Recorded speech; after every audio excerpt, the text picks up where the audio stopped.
దుమారము ఎగిన పండితులు కాదు. ప్రజలకు కావలసినది సుఖజీవన మార్గం, తరుణోపాయము కాని మతములు శాస్త్రములు కావు. నేటికి వేదమును సూటిగా కర్తవ్య రూపమును బోధింపవరమని ప్రజలు అర్థించినచో వేద పండితుల దగ్గర ఏమీ లేదు.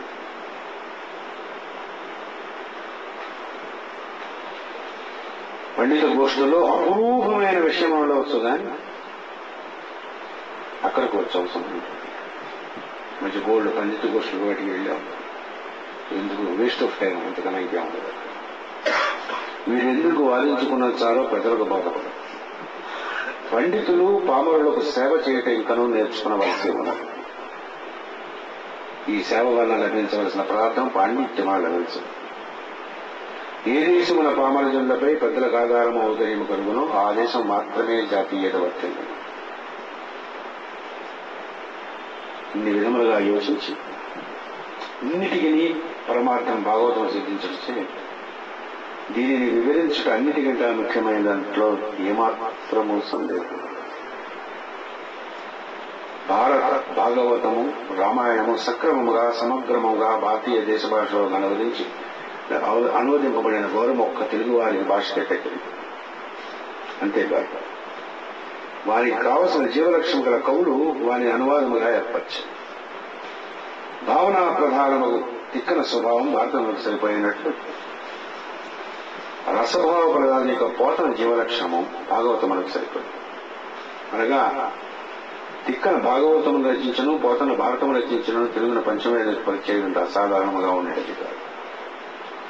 లోకనీతము జరగవలసి వచ్చినప్పుడు సృష్టిలో అన్ని విట్లేసిన కోరడు. ఇంకా సంస్కృతం అన్ని తెలుగులకు అందించడం యథార్థ స్థితిని ఊహించినచో పోతన భాగవతానికి అగ్రతం పోవాలి. భారతానువాదము కవిత్రయం వారు చేసిన సంగ్రహీకరణము, పరిహరణము, స్థానాంతీకరణము భాగవతానువాద వ్యాచరణం కలవాలి. ఇది అర్థం కొన్ని అర్థము.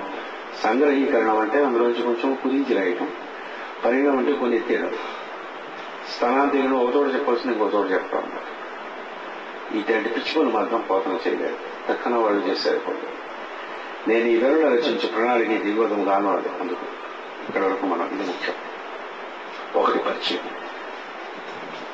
మొట్టమొదటిగా మాస్టర్ గారు ఇది 6 రకములుగా దీన్ని ఆయన సంకల్పించుకున్నారు.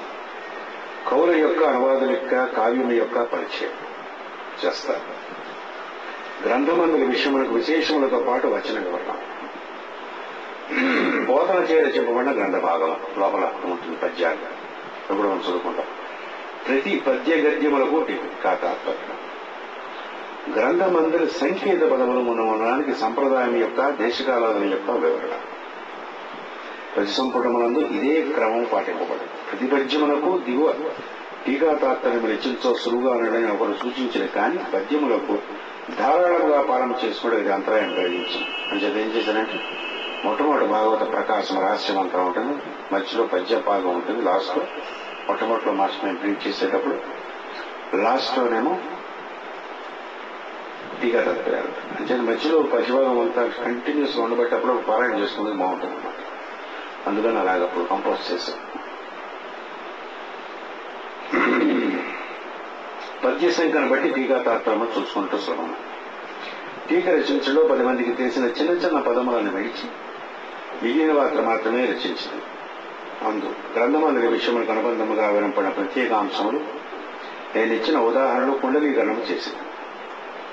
భాగవత కథాకాలం నాటికి గల దేశ కాల నామములు మానములు ప్రత్యేకముగా గంధాంతరమును సమకూర్చింది. ఈ సర్వాంధ్ర ప్రజల ఆదరణ పొంది వారి ఆస్తిక్యమునకు దోహదము చేయనట్టు విజ్ఞాతముగా పరిగణించుగాక. భక్తితో భాగవతము నిరంతరము చదువుకుని వారి జీవితమునగా ఐహిక సాధనములన్నీ ప్రశాంతముగా తీర్చుని విద్యోత్సాహము చేకూడి నిదర్శన పూర్వకమైన హరిభక్తిని విజృంపజేయుగాక. నేను ఇంత పూర్వం తెలుసుకునేటటువంటి ఇక్కడ ఎక్కువగా మనం చదువుకున్న యోగ శాస్త్రము, భగవద్గీత చదువుకున్నాం. అది చదువుకుంటే ఏమిటవుతుంది? ఉన్నది పోతుంది, మోక్షం. భాగవతాలక్క ఐహికమైనటువంటి సుఖములు సంప్రదాయం కూడా ఇస్తాం. ఉద్యోగం రాని వాళ్ళకి ఉద్యోగం రావడం, పెళ్లి కాని పిల్లలు కావడం, ఇవన్నీ ఇట్లాంటివన్నీ ఇందులో జరుగుతాయి. ఏం చేద్దామంటే ఈ భాగవతమునందు ఉండేటటువంటి రహస్యం ఆ అద్భుతమైనటువంటి శక్తి అటువంటిది కాదు.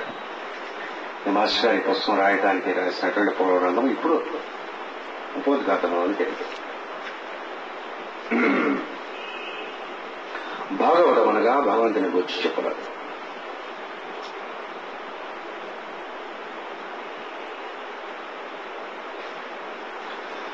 భగవద్భక్తులను భాగవతులని అన్నారు. భగవంతుడు భాగవతులలో వ్యక్తమవుతాడు. ఈ పవిత్ర గ్రంథములకు ఇది పునాది. 3 సెంటెన్సెస్. ధ్యానం నిరంతరము చేసుకోవలసినటువంటి వీటిని ఎక్స్ప్లెనేషన్ మొత్తం భాగవతం అవుతుంది. అందరికీ మనకి భగవంతుడి గురించి మనకి చాలా తెలుసు అనుకుంటాం. ఎవరికైనా కనిపించిన వాడు భగవంతుడు మనకు కనిపిస్తే చెప్పండి, వాడికి మనందరం కూడా సాష్టాంగం చేద్దాం. భగవంతుడి గురించి చాలా మాట్లాడతారు. ఎవరికైనా కనిపించారో చెప్పండి, కాళ్ళకి నమస్కారం చేసి వాడు పూజలు అవి చేసుకున్నాం. భగవంతుని గురించి చెప్పేటటువంటిది భాగవతం. భాగవతం అన్నది నిరంతరము దాని యందు మురుగు తీరుతుండేటటువంటి వాడికి భగవంతుడు తప్ప ఇంకేమీ లేదు. ఫస్ట్ సెంటెన్స్ భాగవతం అనగా భగవంతుని గురించి చెప్పు.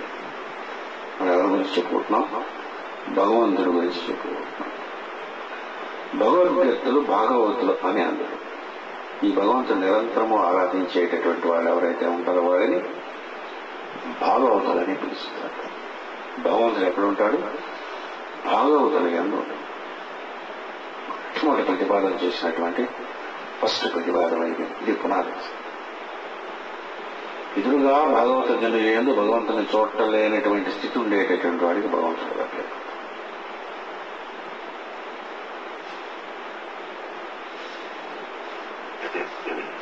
పెద్దవారైనటువంటి వారు ఎవరైనా సరే తరచూ వాళ్ళని ఎందుకు మనం స్మరిస్తూ ఉంటాం అంటే రామహర్షి, రామకృష్ణ, సిద్ధి సాయిబాబా ఇటువంటి వాళ్ళు నేను అనిపిస్తారు. లోపల ఇంకా వస్తారు ప్రహ్లాదుని, ధ్రువుడు, ఇటువంటి మంచి మంచి వాళ్ళు అంటూ ఉంటారు. వీళ్ళంతా కూడా నిరంతరము భగవంతుని స్మరించినటువంటి వారు కాబట్టి వాళ్ళంతా భాగవతం. అప్పుడు ఉంటారు, ఇప్పుడు ఉంటారు, ఎప్పుడు ఉంటారు. ఏ కాలమునందైనా భగవంతుడిని నిరంతరము స్మరించేటువంటి పెద్దలు వచ్చినప్పుడు వాళ్ళకి నమస్కరించడం, వాళ్ళ ఎడల ఔదార్యమైనటువంటి భావన కలిగి ఉండటం అనేటటువంటి భగవంతుని దర్శించడానికి కావాల్సినటువంటి మొట్టమొదటి పునాది. ఎదురుగా ఉండేటటువంటి భాగవతోత్తములు యందు భగవంతుడు చూడడానికి ఇష్టపడినటువంటి వాడికి భగవంతుడు దొరకడు. భగవంతునికి పునాది. ఈ 3 సెంటెన్స్ మాస్టర్ రాసినటువంటివి వేదములందు ఇలాగైతే ప్రభుత్వం అంటే ఓ రూల్స్ లాంటివి. ఈ రూల్స్ దాటి వెళ్ళడానికి లేదు. మళ్ళీ ఒకసారి చూద్దాం జాగ్రత్తగా. హృదయం అన్నంత బదిలిపరుచుకునేది తరచూ వీటిని ప్రూవ్ చేసేటటువంటి కథలు లోపల మనకు వస్తాయి. భాగవతం అనగా భగవంతుని గురించి చెప్పుకున్నాం. భగవద్భక్తులను భాగవతులని అందరు. భగవంతుడు భాగవతులతో వ్యక్తం. ఈ పవిత్ర గ్రంథమునకు పునాది కనుక భక్తుల గుణకీర్తనము వలన అనుభూతి కలిగినట్లు, భక్తుల గుణకీర్తనముల వల్ల అనుభూతి కలిగినట్లు సాధన వలన, శాస్త్రాభ్యాసము వలన కాదు. ఓల్డ్ శాస్త్రాలు నేర్చుకోవచ్చు. ఎంత శాస్త్రాలు నేర్చుకుంటే అంత హెడేక్ పెరుగుతుంది. అంతకన్నా ఇంకేం.